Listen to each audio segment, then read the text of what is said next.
Então, Alisson, deixa eu fazer vamos fazer um react. Eu quero ver o vídeo lá do Rafa. Até hoje eu não vi. Ah, tá aqui o vídeo dele. Deixa eu trocar a tela. Rafa, pelo amor de Deus, não me dê strike, cara. Eu te amo, mano. Eu adoro o seu conteúdo. Adoro o seu conteúdo. Você é um verdadeiro fã de Yu-Gi-Oh! Fã mesmo, fã mesmo. Tá aqui o videozinho dele. Aí. Vamos lá. Tirem as avós religiosas da sala, porque hoje a gente vai falar de ritual, magia negra... Ele tá com a voz diferente, ele trocou o microfone? Acho que ele pode ter trocado o microfone, que a captação mudou um pouco. Tá um pouco diferente a voz dele. Vamos lá. Ou ele tá só muito tempo sem gravar e a voz dele mudou? Vamos ver. Tirar o espírito de dentro das pessoas. É Yu-Gi-Oh! De volta no canal. Ó, galera, depois vai lá e deixa like Faz pra o ele. teste rapidinho. Pergunta pra qualquer jogador de Yu-Gi-Oh! Qual é o tipo de invocação mais importante do jogo. Eu aposto que nenhum deles vai te responder ritual. E se você perguntar pra um fã do anime, é quase certo que também não vai ouvir ritual como resposta. Porque, obviamente, Não sei o que ele vai falar, não sei o que ele vai chegar. O nome é a pior invocação do Yu-Gi-Oh! É a mais importante. Mas eu sempre gostei da ideia de fazer um ritual. Mano, essa cena do Lúcio Negro aqui, no anime, lá em 2003, era um negócio muito maneiro de se ver. Muito, muito, muito, muito maneiro de se ver. ninguém prestou atenção no lore de Yu-Gi-Oh! Se você assiste bastante o conteúdo aqui do canal, já deve saber o quanto eu gosto de explorar as mitologias por trás dos desenhos. E Yu-Gi-Oh! Não teria por que ser diferente dos outros animes infantis feitos para vender brinquedo. Mas parece que as pessoas não se importam com essa coisa de lore para essa franquia. Até se a gente parar para olhar o tipo de conteúdo feito no YouTube, 90% é só sobre o card game, seja físico ou digital. Um ou outro criador de conteúdo vai sair dessa caixinha, mas é quase nula a exploração do lore por trás de Yu-Gi-Oh! Tirando, claro, o lore das cartas, que até eu já fiz isso no comecinho do canal. Mas Eu já pensei em fazer, mas a real mesmo, papo retão, dá trabalho. Todo vídeo, para além de vídeo de deck e coisas que são, tipo assim, novidades do próprio Yu-Gi-Oh! É meio que estranho, que a gente tem um modus operandi, como se eu estivesse num sistema de produção de linha ali, né? Produção em linha. Toda vez que eu tenho que inventar alguma coisa muito diferente, me dá muito, muito, muito trabalho. E eu opto por passar. A gente tá procurando aqui. Tá, achei. é porque um dia, num passado muito distante, a Konami colaborava lançando outros produtos além dos card games, explorando esse lado. Mas hoje em dia, abandonaram completamente a ideia de expandir o universo para além do TCG. Compre cards e apenas cards.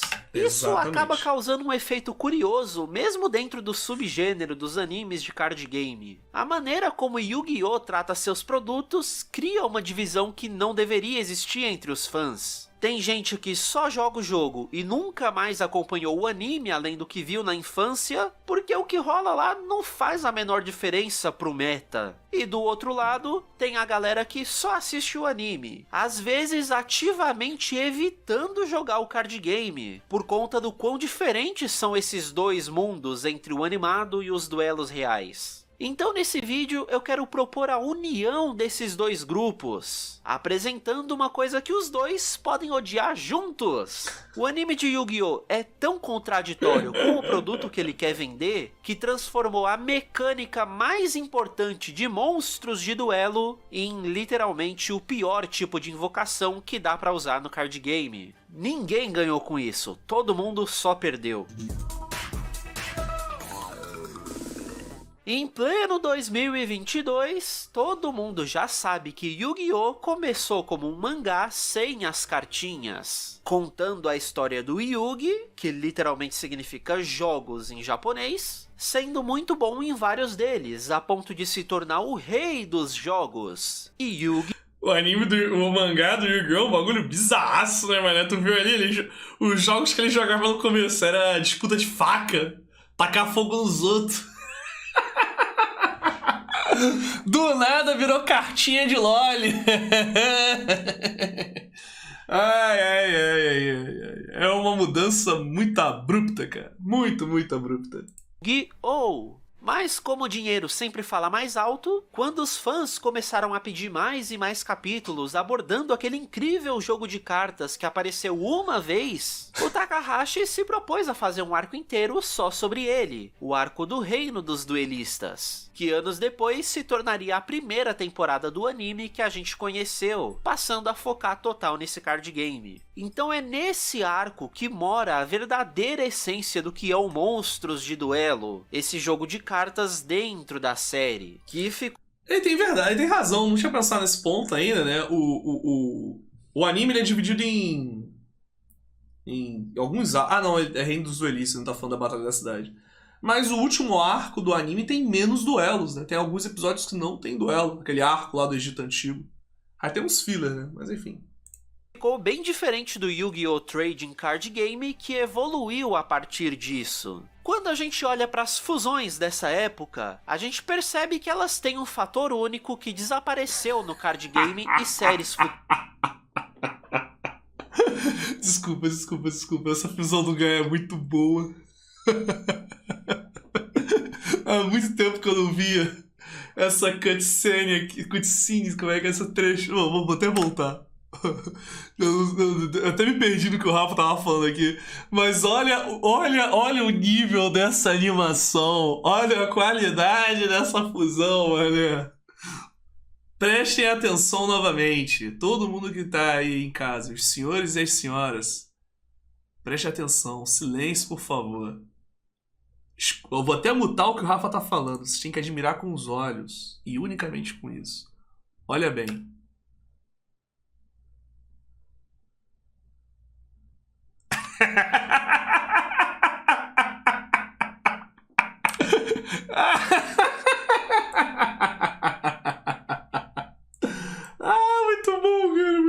Muito bom, cara. Muito bom. Muito bom. Eu agora vou fazer uma fusão muito poderosa. Gaia, sai da porra desse cavalo, sobe do dragão.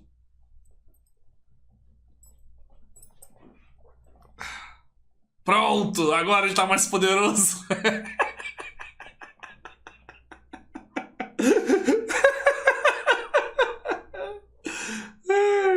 Vamos voltar. Desculpa, eu tive que fazer um meme aqui. Percebe que elas têm um fator único que desapareceu no...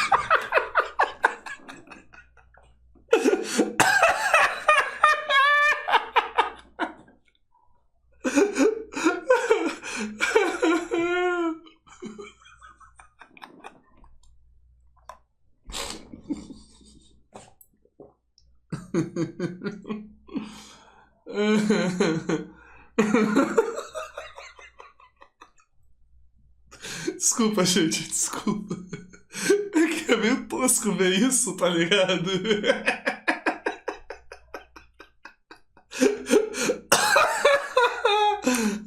Vou voltar. Prometo que eu vou prestar atenção. Prometo. Vou respirar. Vou até fechar o olho, vou só ouvir.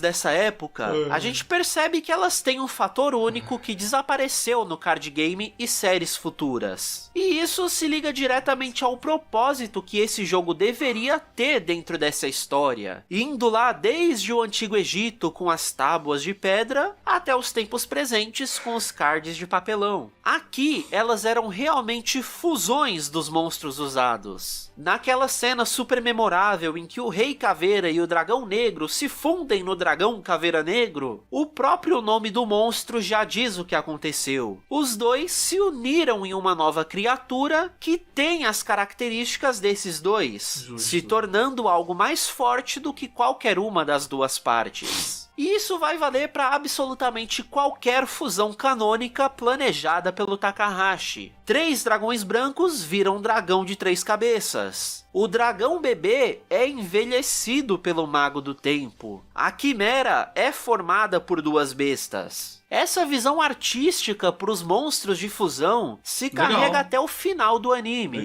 mas só para as que foram criadas pelo próprio autor da obra, deixando de lado coisas como o Rei do Heavy Metal, por exemplo, que até hoje ninguém... Essa é boa, essa é boa, essa é boa, essa é boa, essa é boa. A Rei do Heavy Metal não é dele, eu não sabia. Eu pensei que essa carta era dele também, pensei que a primeira geração inteira de cartas era dele. Obra, deixando de lado coisas como o Rei do Heavy Metal, por exemplo. Mas ele tem uma... dizem, tá? Talvez as pessoas tenham feito uma ginástica mental, não, malabarismo mental muito forte para dizer que a Maga da Fé, junto com a Feiticeira da Floresta Negra, fundidas viram o Rei do Heavy Metal e encontraram uma lógica. É porque a Maga da Fé, o nome dela original, faz referência a uma banda de rock. A Maga da Fé, essa que tá na tela aqui. Enquanto a Bruxa da Floresta Negra... Pelo autor da obra, deixando de lado coisas como o Rei do Heavy Metal. A Bruxa da Floresta Negra, eu sei que ela faz referência ao Black Sabbath. Então seria o Black Sabbath, junto com uma outra banda que eu esqueci o nome agora, se fundindo e fazendo o Rei do Heavy Metal. Não, o Rei Músico, que acho que é o nome dele real. E ainda partiria daquele conceito de groupers e tal, que sempre beirou esse lado dos astros da música, não necessariamente do rock, né? Que tem sempre as menininhas, né? Black Sabbath, a Feiticeira da Floresta Negra é uma referência a Black Sabbath. Acho que o nome dela em inglês é tipo Black Sabbath, não, né? Ou em japonês originalmente seria. É porque Sabá é coisa de bruxa. Sabá é um negócio de bruxa ali, enquanto Black é Black. Entendeu? Agora, a Maga da Fé eu esqueci. Maga da Fé, não sei qual é o nome da banda que faz referência. Não lembro. Procurem aí no Google. Por exemplo, que até hoje ninguém entende como surgiu vindo de duas moças. O que eu quero mostrar... Acabei de explicar, rapaz. Porra, aí, ó. É que pro Kazuki Takahashi, o autor que sabe pra onde a obra deveria ir, as invocações especiais eram pra ter um significado a mais por trás delas. Mas quando o card game foi lançado, elas acabaram se tornando só uma mecânica de jogo a mais, ignorando a mitologia desse universo. Então, que lore seria esse? No arco do Antigo Egito, a gente descobre que cada relíquia do milênio tinha uma função bem específica, e uma delas servia justamente para fundir os monstros invocados nesse ritual das trevas. Só que como essa fusão é algo artificialmente introduzido a partir da interpretação humana da força das trevas, uma fusão nunca é exatamente a soma do poder dos monstros usados. Algo sempre vai se perder nesse processo, fazendo com que a única outra maneira de dar mais poder para um K seria buscar direto nas trevas mais dessa essência primordial do monstro. O Mahad foi o primeiro a perceber isso, quando pegou a criaturinha dele e deu uma quantidade absurda de trevas durante um ritual. E por isso todos os monstros de ritual que aparecem na série são literalmente versões com upgrade do monstro usado originalmente. Vai ser exatamente o mesmo monstro, só com mais trevas no coração. Então, apesar das cartas de ritual no TCG serem uma porcaria, se a gente fizer um esforcinho, dá pra ver que dentro de toda a mitologia no plano de fundo da série, era pros rituais serem literalmente a origem desse jogo. É de onde saem os monstros. O primeiro ritual a aparecer... Desculpa interromper o vídeo de novo, até pra evitar que... Vai que o Rafa um dia fica puto comigo e quer me dar strike. Pode me dar strike pra acabar com a minha vida. Mas voltando, eu acho o ritual muito maneiro. Acho que eu já falei isso. Acho muito maneiro. Acho muito maneiro a ideia de você ativar a mágica, oferecer monstros como tributo. Eu até acho que o ritual assim, eu acho mó bizarro, né? A gente tava comentando, né?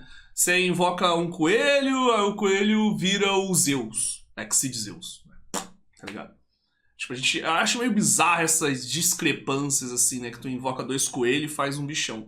Mas o ritual é o único que pra mim fazia sentido isso, porque literalmente você tá oferecendo um sacrifício pra uma criatura atender um favor seu, e esse favor seu seria batalhar por você.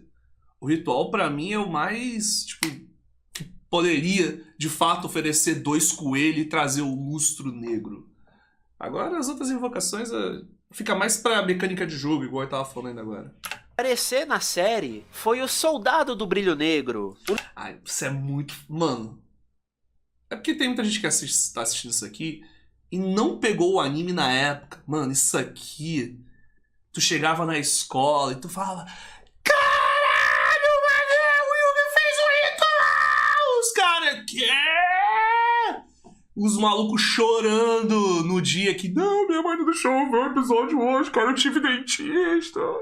Caralho, mano, porra. Só quem viveu, viveu. O primeiro ritual a aparecer na série foi o Soldado do Brilho Negro, o lendário cavaleiro mais forte de todos, com as mesmas capacidades do lendário dragão branco de olhos azuis, de acordo com o lore da própria carta. Nas finais do Reino dos Duelistas, a Mai tinha montado um campo extremamente abusivo para o jogo da época, cheio de magias, armadilhas e monstros de efeito, coisa que, de novo, nesse início do jogo, era indicativo de uma situação muito complicada. Então a única jogada que restou pro Yugi era jogar aquela carta. E o jeito que ele pensa isso mostra que é um último recurso, algo mais grandioso e importante do que as outras invocações que já tinha feito até então. E essa invocação do Soldado do Caos envolve pegar o Gaia, um cavaleiro, e colocar trevas dentro dele, sacrificando o Kuribou nesse ritual. E todas as vezes que o Soldado do Brilho Negro volta a aparecer no anime, é com o Gaia e algum outro monstro, porque o Gaia é o Soldado do Brilho Negro. Não à toa, muitos anos depois, os dois passaram a compartilhar um arquétipo. Exato. Mas você provavelmente nunca viu um jogador de TCG te explicar essa conexão entre os dois dessa forma. Esse monstro é tão simbólico dessas intenções do Takahashi que é perfeito para indicar toda essa mitologia escondida nas entrelinhas. Fundir o Gaia e o curso do dragão gera um resultado mais fraco do que sacrificar o mesmo dragão em um ritual.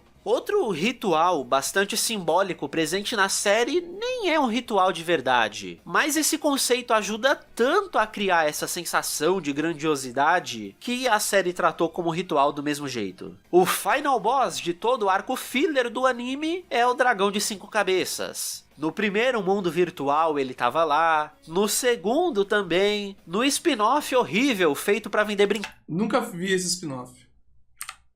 Tava lá, no segundo também, no spin-off horrível feito pra vender brinquedo que ninguém quis comprar. O Super Tiamat de Yu-Gi-Oh! Sempre foi tratado como um monstro de ritual, aparecendo como chefão bizarro pro Yugi derrotar, usando justamente o Soldado do Brilho Negro, o espírito de dentro do próprio faraó, como a gente descobre no final da série. O Zork, que é o verdadeiro vilão final dessa franquia, também foi transposto para o card game como um monstro de ritual, fazendo referência até ao primeiro design dele lá no mangá. E na série, ele surge quando os magos criaram as relíquias do milênio, fazendo sacrifícios num ritual literalmente no sentido da palavra. E aí, é nessa luta final que a gente descobre a criatura que mora no coração do faraó, o Chaos Soldier, e não o Mago Negro. O vínculo que esses dois tinham era só por causa do Mahad, que foi quase um irmão pro Aten. Mas o verdadeiro as do faraó era para ser o Soldado do Brilho Negro, o guerreiro que rivaliza contra o dragão do rival dele. Um conceito que aparentemente era importantíssimo pro universo que o Takahashi quis criar. Mas né? Ritual ficou tão ruim como mecânica de jogo que provavelmente isso desestimulou ele de usar esse monstro conforme a história se tornou mais e mais propaganda do card game.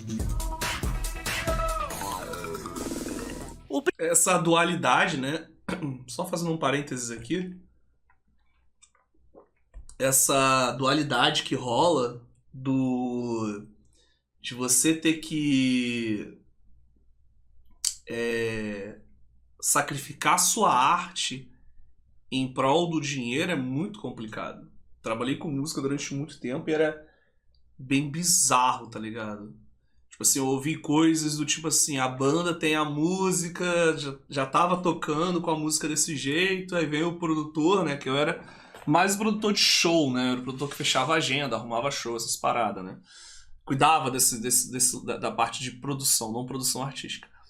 Aí a produção artística fica assim, não vamos trocar essa palavra na música, porque essa palavra na música que você vai usar agora, ela tem um apego maior com com as pessoas, é uma palavra mais bem recebida do que essa outra palavra. Então tem esse negócio aqui, tá ligado? Meio complicado. O principal problema de usar rituais no TCG é a dificuldade em completar essa invocação. Tem que ter a magia de ritual, o monstro a ser invocado e geralmente uns 2 tributos para usar. Só nisso já vai uma mão inteira. E do jeito que Yu-Gi-Oh! É jogado, isso é uma coisa meio inviável de tão lento e custoso que acaba sendo. Ironicamente, se tivessem focado no que o Takahashi fez, talvez esse problema tivesse sido resolvido. Nesse começo da série, os monstros simplesmente apareciam ao pagar o custo da invocação, como qualquer outra invocação de extra deck pós-GX. Todas são incrivelmente viáveis e utilizadas até... Quando eu jogava Yu-Gi-Oh! Com os meus amigos, com as regras da bunda, né? Mas tentando fazer o mais próximo do possível, né? Isso lá nos comecinho, né? Obviamente, né? Acho que cada... Yu-Gi-Oh! No começo, lá atrás, era igual Uno. Cada lugar que tu jogava tinha mais regras peculiares. Aqui com a galera aqui, a gente colocava os monstros de ritual no extra deck. Junto com os bichos de fusão. Joguei direto assim. Eu usava o renunciado, que eu tinha o deckzinho do Pegasus, mano. Direto. Meu renunciado vivia no extra deck. Até hoje, porque são relativamente baratas para o jogador, usando 2 cartas e olhe lá, e de acesso imediato para invocação vindo de fora do deck. Exatamente como os rituais do Takahashi. Então eu quero convidar vocês a fazer um exercício de anacronismo agora. Vamos avaliar as séries spin-offs da original aos olhos de algo que certamente não fez parte do planejamento de muitas delas. Vamos forçar um pouquinho para ver como todas as novas formas de invocação são ligadas diretamente aos rituais do Takahashi. Os sincros introduzidos em 5Ds são literalmente a maneira tecnológica de fazer um ritual. Verdade. Ao invés de usar magia egípcia das trevas, a gente pega um monstro criado artificialmente para tunar um monstro de base. A quantidade de trevas de um monstro pode ser indicada pelo número de estrelas dele. Por isso, para fazer um ritual, os tributos somavam os números deles, que é literalmente como funcionam os monstros sincro. É o mesmo procedimento, mas agora sem envolver magia, resolvendo o problema do card game lento, além de representar na série a modernização do jogo. O Kaiba foi quem criou o sincro. Ele, que nunca acreditou em magia, literalmente tirou esse fator da equação. Legal, não sabia disso. Não sabia disso. Para fortalecer as cartinhas que ele tanto ama. Tudo para superar o recalque que ele tem em relação ao faraó, mostrando a superioridade da tecnologia em relação aos contos de fadas patéticos. Os XYZ, por outro lado, retornam ao conceito original da magia das trevas para transformar o monstro. Zexal, que é o primeiro anime fora da cronologia original de Yu-Gi-Oh!, trabalha muito com a ideia de caos universal, a energia que literalmente criou o universo nessa história. Então essa nova invocação une monstros com quantidades de caos parecidas, as mesmas estrelas, para liberar o caos primordial de dentro dos monstros, já que pelo lore da série, as cartas Xyz foram as primeiras coisas criadas no espaço sideral, e logo em seguida veio todo o resto. Zexal é bem viajado, mas no bom sentido. Fora que, se a gente for considerar Zexal como um soft reboot do Duel Monsters, dá pra fazer um vídeo só falando disso, os Xyz seriam também reboots dos próprios rituais. A ideia de monstros que podem se transformar se mantém, já que os Xyz mais importantes são quase sempre upgrades de uma versão mais simples de um outro monstro. Pro Arquiver, eu não preciso nem explicar, né? A série inteira se baseia em universos separados para cada tipo de invocação. menos o próprio ritual. A única representante desse tipo de invocação é a Alexis, mas ela veio da dimensão da fusão, também conhecida como Yu-Gi-Oh! GX, a sequência direta de Duel Monsters, que um dia no coração do Takahashi era para ser a dimensão do ritual. Então só fica faltando Yu-Gi-Oh! Vrains nessa lógica, com os monstros Link, que não são azuis à toa. Porque todas as animações que ele colocou agora na sequência passam uma bunda na tela. Vocês perceberam isso? Aqui, ó.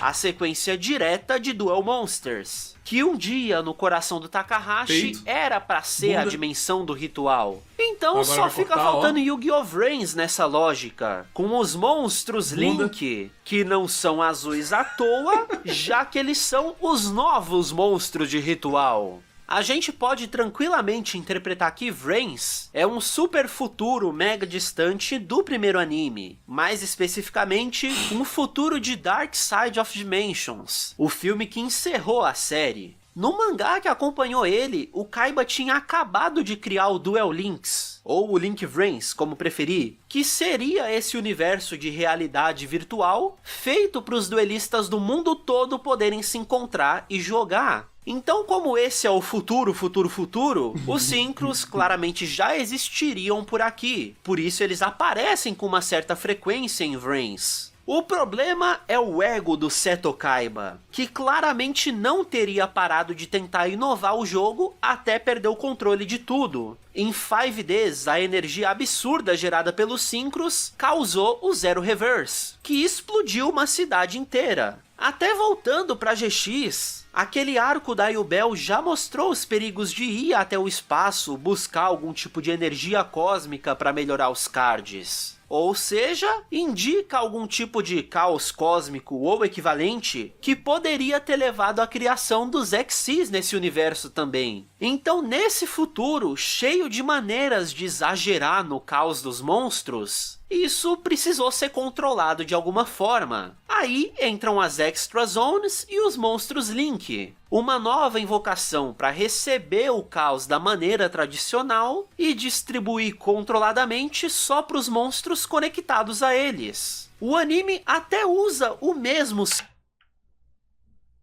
Caralho!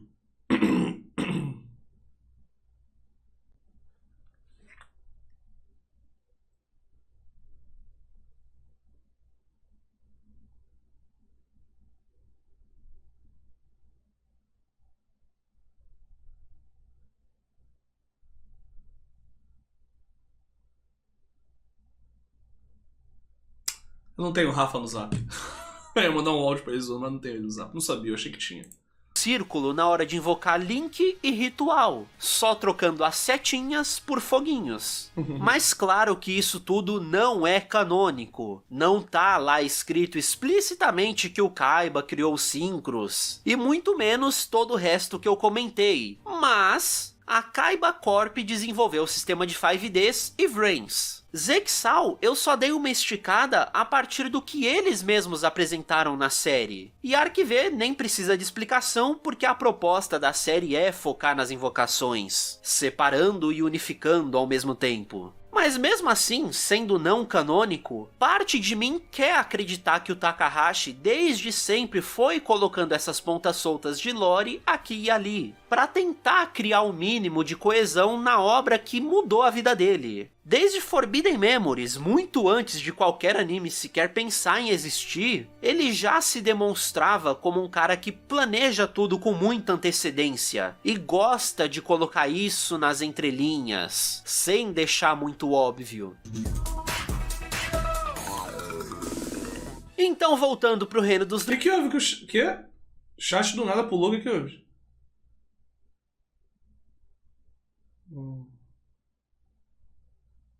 Tá bom, chat do nada, caralho. Duelistas, a batalha final Então, voltando pro reino dos duelistas, a batalha final do primeiro grande arco envolvendo os cards foi resolvida com monstros de ritual. Um com o poder absurdamente roubado pra época e que ainda se combina com a mecânica de fusão pra piorar tudo, e outro que surge quase que como um milagre pro protagonista, evoluindo o monstro que agora representava a franquia. O Pegasus até comenta que é um paralelo direto com os combates que aconteciam no passado, com feiticeiros fazendo rituais pra invocar criaturas das trevas. Ou seja, muito antes do arco final no Egito, o Takahashi já estava plantando a sementinha de como os dois jogos estariam conectados. A própria invocação do Mago do Caos vem com um simbolismo bonito, com o faraó falando que esse é o mago que funde os poderes da luz e das trevas. Sendo que a magia foi colocada pelo Yugizinho, pro Pegasus não saber qual era a carta quando lesse a mente do faraó. O mago surgiu da união de luz e trevas, Yugi e Aten. Toda a dualidade que é a base essencial de todos os momentos da série. Então o ritual era para ter uma importância e significado muito maior para essa história. Mas o domínio da Konami, que fez essa mecânica ser horrível no jogo, tornou completamente inviável esse caminho que o Takahashi poderia ter seguido. Para fazer a mecânica funcionar, a Konami precisou literalmente ir contra o conceito original dela. Necros foi a primeira presença de verdade dos rituais no jogo, trazendo muitos efeitos para compensar o peso morto que é ter um monstro de ritual na sua mão, sem todo o resto para invocar ele. Os Drytons trouxeram uma variação divertida dos rituais, somando os ataques do material para fazer a invocação. Só que isso tudo não é valorizar ritual, é se adequar ao metagame, ignorando as coisas específicas que definiam esse tipo de invocação. Uma alternativa que até poderiam ter pensado era transformar os monstros nas próprias magias também, mais ou menos como são os pêndulos. Dessa forma, as duas cartas virariam uma só, e poderiam se manter fiéis ao conceito de alguma forma. Os Megaliths chegaram perto disso até certo ponto. Cada monstro do arquétipo servia como ritual para invocar a versão seguinte dele, acumulando mais caos se quiser jogar de volta para a ideia do anime. Só que, olha aí mais um indício de que os links são rituais. Na própria carta estão os requisitos para que esse monstro seja invocado. Então você, jogador de Yu-Gi-Oh!, acaba fazendo o roleplay do feiticeiro egípcio e invoca versões mais fortes dos seus monstros. Não à toa tem tanta versão Link de monstros clássicos do jogo, só que agora evoluídos. É a Konami pedindo para você botar todo o seu dinheiro caos em criaturas que precisam de mais força. Todo o seu dinheiro caos. Divertido pra quem usa. Então, no final das contas, é até um pouco triste ver que um conceito tão fundamental no Posso falar spoiler? Anime foi jogado para escanteio simplesmente porque não funcionava com o produto que queriam vender. O anime de Yu-Gi-Oh! E o card game de Yu-Gi-Oh! São quase opostos entre si. Tudo de legal e interessante que um fazia não necessariamente se aplicava ao que acontecia do outro lado. Efeitos que aparecem no anime quase sempre são reescritos na hora de imprimir a carta. Nenhum dos principais decks do anime foram relevantes no metagame. E todo arquétipo bom que ganhava o Dragão Branco já foi campeão mundial, hein? Torneio mal dava as caras na versão animada. Até que Vrains chegou para mudar isso, ironicamente trazendo a mais nova forma de invocação, que ao mesmo tempo era mais parecida com a antiga, visualmente e em estilo de jogo. Fora que Vrains foi o melhor marketing animado pro TCG, o monstro as do protagonista pela primeira vez era tão bom que precisou ser banido por um tempo. Ih, ele falou que o Firewall aqui é o monstruais do Playmaker. Polêmica. Pela primeira vez, era tão bom que precisou ser banido por um tempo. O deck de um personagem relevante foi top de torneio mundial. Então, por pior que Vrain seja, eu pessoalmente tenho muito a reclamar, ele tinha esse potencial para encerrar de vez a separação entre anime de Yu-Gi-Oh! E card game de Yu-Gi-Oh! E tecnicamente fez, né? Já que quando ele foi a última série animada, ele literalmente acabou com uma das partes do problema. Então não tinha mais o que separar, né?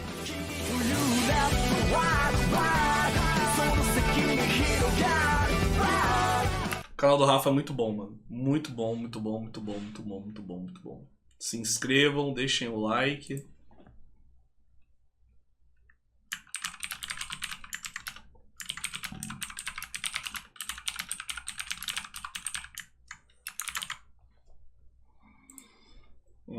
Deixem um comentário aqui, depois vocês dão uma moral lá, deixando like lá, tanto no vídeo dele quanto aqui. Se puder assistir de novo, muito bom, adorei.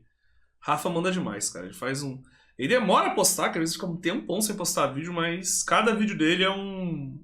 Dá pra ver que o maluco suou ali, mano. Ele faz com um carinho enorme cada vídeo dele. Um carinho enorme, né? Enorme, enorme, enorme, enorme, enorme, enorme. É muito bom. Fazia tempo que eu não vi o vídeo dele, é o vídeo de Medabot. Vi esse aqui de Supernatural, que eu lembro. Os outros eu não andei vendo, não. Ó, vi esse aqui do Yu-Gi-Oh! 5. Ah, fanservices além do tempo. Acho que tem vídeo de 1 milhão já. Deixa eu ver. Ó, 1.2 bilhões, muito top. Muito top. Yu-Gi-Oh! GX, 4ª temporada. Pouca gente viu Yu-Gi-Oh! GX, né? Top, top, top, top, top, top, top, top, top, top. O que vocês acharam? O que vocês acharam? Quero comentários a respeito disso. E aí, gostaram do corte? Não esquece de deixar o like e compartilhar ele com os seus amigos. Se você puder, se inscreve aqui no canal. Ainda dá aquela clicada no sininho pra você não perder nenhuma notificação desses papo doido que vem daqui e tudo mais. E esse material tá saindo agora lá do nosso canal Capitão Joga. E é lá que eu faço lives. Então me segue lá também pra você não perder nenhuma live. Ficar sempre por dentro. Tem bastante gameplay de Duel Links lá. Eu acho que você vai curtir. De qualquer forma, clica aí do ladinho, dá essa moral. E é isso, galera. Valeu, tamo sempre junto. E fui!